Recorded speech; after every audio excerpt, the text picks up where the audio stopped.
السلام علیکم دوستو۔ آیا صوفیہ، جس کو آیا صوفیہ یا سینٹا صوفیہ بھی کہا جاتا ہے، ایک گرجا گھر سے مسجد اور پھر مسجد سے عجائب گھر اور دوبارہ مسجد کیسے بنی۔ آج کی ویڈیو میں ہم آپ کو بتائیں گے اس کی مکمل تاریخ۔ آیا صوفیہ مرمرہ کی سمندر اور باسفورس کے درمیان ایک پہاڑی پر واقع ہے جو کہ ترکی کے شہر استنبول میں موجود ہے۔ اسے دنیا کے عجائبات میں شمار کیا جاتا ہے۔ اس کی تعمیر بازنطینی دور میں ان کے حکمران کنسٹینٹینس دوم نے 360 عیسوی میں شروع کروائی۔ یہ لکڑی سے بنا ایک شاہکار تھا جو کہ جلد ہی خانہ جنگیوں کے دوران جل کر خاکستر ہو گیا۔ دوسری بار 1415 عیسوی میں اس کی نئی سرے سے تعمیر کی گئی۔ اس بار اسے مضبوط اور خوبصورت پتھروں سے بنایا گیا تاکہ یہ مضبوطی سے قائم رہ سکے، لیکن بدقسمتی یہ مضبوط عمارت بھی زیادہ دیر قائم نہ رہ سکی اور دوسری بار 532 عیسوی میں ایک اور جنگ جسے نیکو ریوالٹ کہا جاتا ہے اس میں تباہ ہو۔ اس عمارت کی باقیات آج بھی موجود ہیں۔ 537 عیسوی میں جسٹینین اول کے دور میں اس کو تیسری مرتبہ تعمیر کیا گیا۔ جسٹینین کی خواہش تھی کہ وہ اس دور کا سب سے بڑا گرجا گھر بنائے۔ یہ ایک ڈوم سٹرکچرڈ تعمیر تھی جو کہ اس دور کا ایک بہت بڑا شاہکار تھا، جو کہ آج بھی اپنی اصلی حالت میں موجود ہے۔ آیا صوفیہ کی تعمیر جب مکمل ہوئی تو جسٹینین نے ایک تاریخی جملہ کہا جو کہ آج بھی تاریخ کی کتابوں میں ملتا ہے اور عیسائی اس کو سیلیبریٹ کرتے ہیں۔ اس نے کہا، سولومن، آج میں تم سے برتری لے گیا۔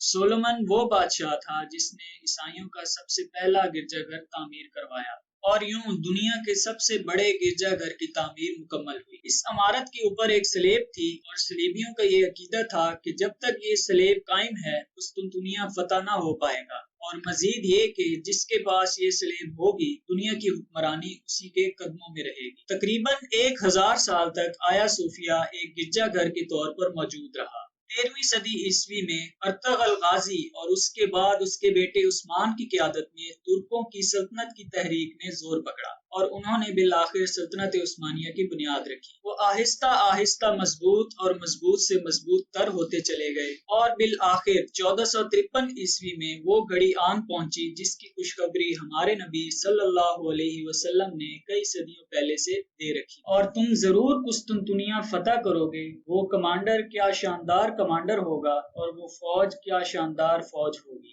اور وقت نے اس کو ایک شاندار کمانڈر ثابت کیا۔ 1453 عیسوی میں سلطنت عثمانیہ کے سلطان محمد فاتح دوم نے قسطنطنیہ پر ایک بھرپور حملہ کیا۔ یہ جنگ کئی ہفتوں تک جاری رہی اور بالآخر نبی صلی اللہ علیہ وسلم کی بشارت پوری ہوئی اور مسلمانوں کو اس میں فتح حاصل۔ دوستو، قسطنطنیہ کیسے فتح ہوا، میں اس پر جلد ہی ایک تفصیلی ویڈیو آپ کے لیے لے کر آؤں گا، تو چینل کو سبسکرائب کرنا نہ بھولیں۔ قسطنطنیہ فتح کرنے کے بعد سلطان محمد فاتح نے آیا صوفیہ کو ان کے مالکان سے اپنی ذاتی جائیداد سے خرید لیا، جس کا تحریری معاہدہ آج بھی محفوظ ہے، اور بعد میں سلطان محمد فاتح نے اسے گرجا گھر سے مسجد میں بدلنے کا اعلان کر دیا۔ جسموں کو ڈھک دیا گیا اور اسلامی طرز پر مینار، محراب اور منبر بنائے گئے اور یہ مسلمانوں کی ایک مرکزی مسجد بن گئی۔ 1616 صدی عیسوی تک یہ ایک مرکزی مسجد رہی، جب تک کہ سلطان احمد نے ایک نئی مسجد بنوائی جسے سلطان احمد مسجد یا بلو ماسک بھی کہا جاتا ہے، لیکن آیا صوفیہ کو بھی ایک مسجد کے طور پر ہی رکھا گیا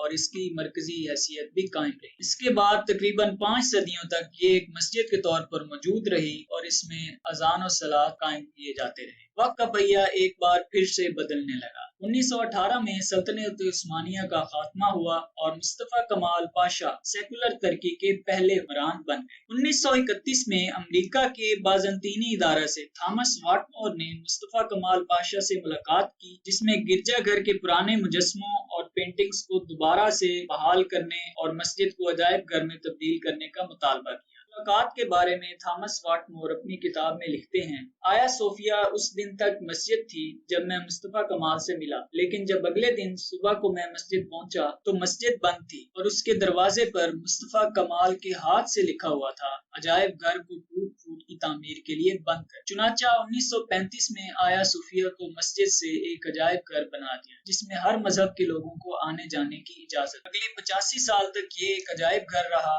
اور لوگوں کی توجہ کا مرکز رہا۔ بازنطینی دور کے مجسموں اور پینٹنگز کو دوبارہ سے بحال کر دیا گیا۔ ترکی میں طیب رجب اردگان نے جب اقتدار سنبھالا، اس بات کا اظہار کیا کہ اس کو دوبارہ سے مسجد بنایا جائے گا اور اسے اپنی انتخابی مہم کا حصہ بنایا۔ چنانچہ اس کی دوبارہ مسجد بحالی کے لیے اعلیٰ عدالت میں کیس کیا گیا اور وہاں پر اس کیس میں یہ موقف اپنایا گیا کہ چونکہ سلطان محمد فاتح دوم نے اسے اپنی ذاتی جائیداد سے خریدا تھا، جس تحریری معاہدہ آج بھی موجود ہے، لہٰذا اسے مسجد بنایا جائے اور اسے مسجد بنانے کا اعلان کر دیا گیا۔ یہ اعلان سنتے ہی ہزاروں ترکوں نے آیا صوفیہ مسجد کا رخ کیا اور اس کے باہر ہی نمازیں ادا کی۔ اب یہ مسجد ایک بار پھر سے اذان اور صلاۃ کے لیے کھول دی گئی ہے، لیکن نماز کے اوقات کار کے علاوہ یہ عام پبلک کے لیے بھی عجائب گھر کے طور پر کھلی رہے گی۔ تو دوستو، یہ ہے آیا صوفیہ کی تاریخ۔ اگر آپ کو پسند آئی ہے تو ہمیں کومنٹس میں ضرور بتائیے گا۔ میرے چینل کو سبسکرائب کریں اور میں آپ کے لیے اسی طرح شاندار ویڈیوز لاتا رہوں۔